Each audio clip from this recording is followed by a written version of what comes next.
Good morning. Before I get into our lean experience, I'd like to talk a little bit about Mepro Corporation.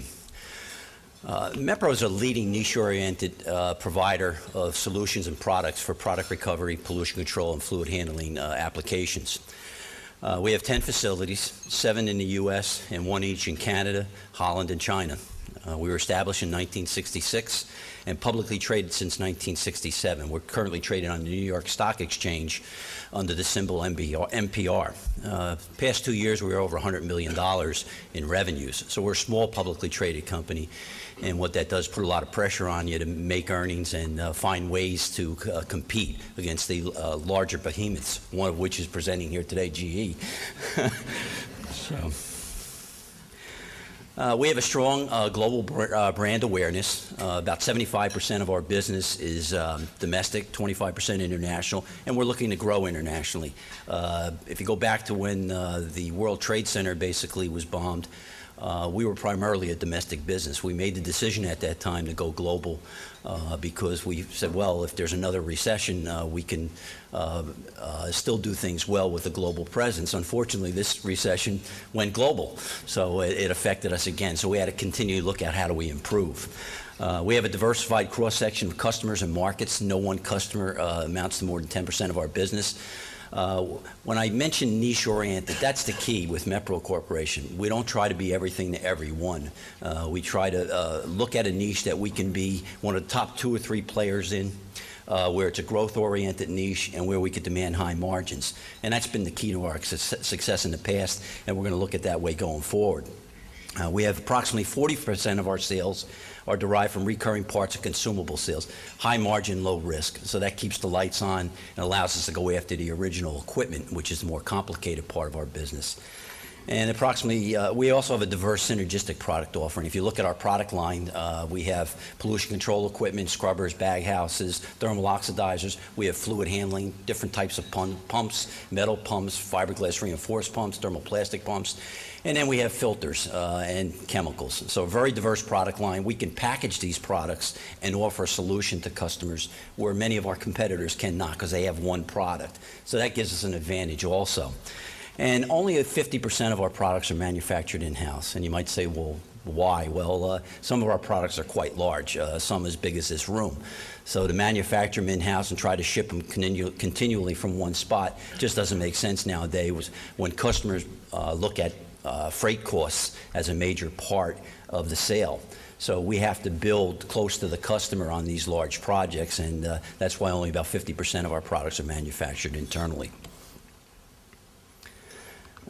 During the past 3 consecutive years, we were recognized as one of America's top 200 best small companies.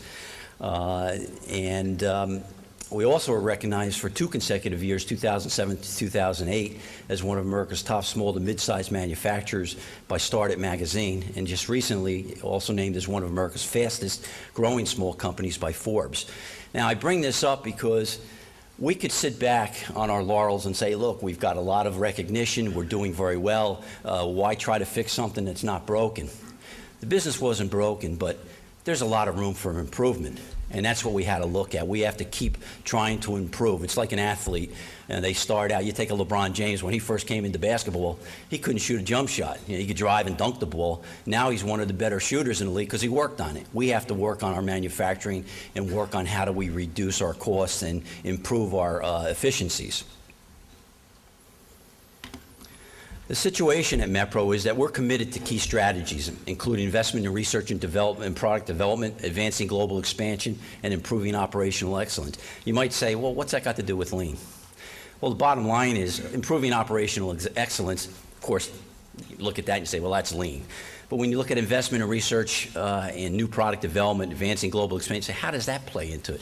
Well, if you really get into the lean, what you're doing is you're doing the value stream mapping, you're shrinking the amount of time it takes to do things, allowing employees to step back and look strategically at what they can do, and also allowing you to generate a lot more cash, which you can then invest into your research and development and your global expansion.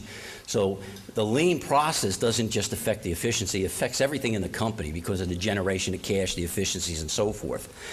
In 2007, we made the decision to pursue a lean transformation to better meet these commitments. And going lean, we felt was a way to make our plants more profitable as far as the manufacturing side.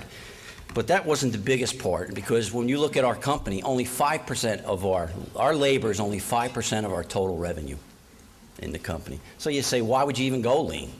You know, how much further are you going to get it down?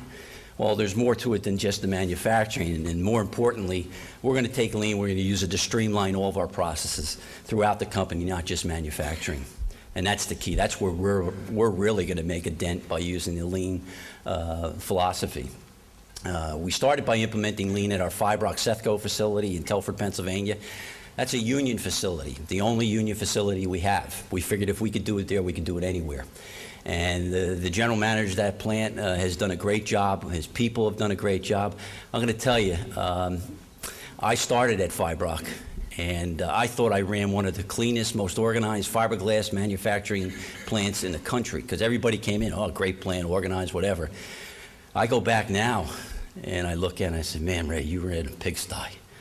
It's that big of a difference. It's amazing what you can do with the simple things that lean teaches you. And that's where we started. We've now expanded it to our Strobic Air facility and corporate headquarters in Harleysville, Pennsylvania. And we're looking in the future to expand it even further. Solutions. When we got started, we performed lean assessments at selected facilities, working with the DVIRC.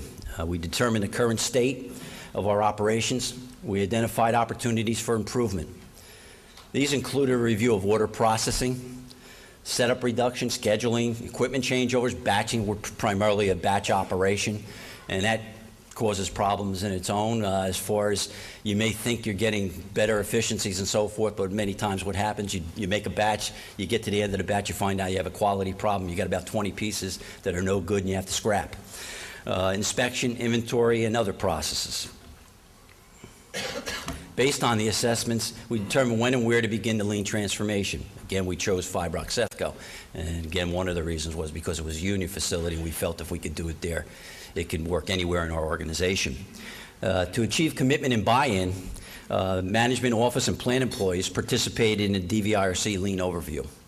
We brought the people in, working with the DVIRC, gave them a taste of what lean is all about, and that whet their appetites. We then had selected employees attend a DVIRC Lean 101 workshop, providing more in-depth lean principles. I got to tell you, I attended that also. I flew people in from all around the country, my top management. And the great thing about that was they had a classroom set up where you learned the basics of lean and got into a little more depth than you had before. And then they had basically a role-playing, a manufacturing facility in the next room. I should have taped that. I could have made a fortune selling that tape. It was so funny. They went through the typical manufacturing, and it was mass chaos. And I was the manufacturing supervisor in that role-playing, and it was just chaos. And then slowly but surely, they bring you back into the room. You learn a little bit more. You go back and role-play again. You improve a little bit. The first time we did it, no deliveries, totally lousy quality control. And as you went more and more, at the end, it was one piece through.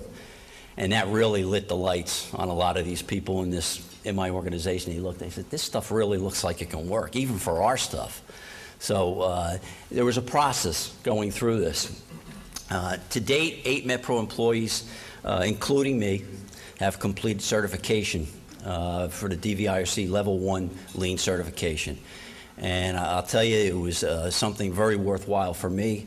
The reason that I took it is I have to show the employees of our company that I'm serious about it. If I'm willing to spend the time, take the time out of my day, I'm no busier than anybody else in my company, but if I'm willing to take that time, they should be willing to take that time, and they'll see that I'm willing to support them.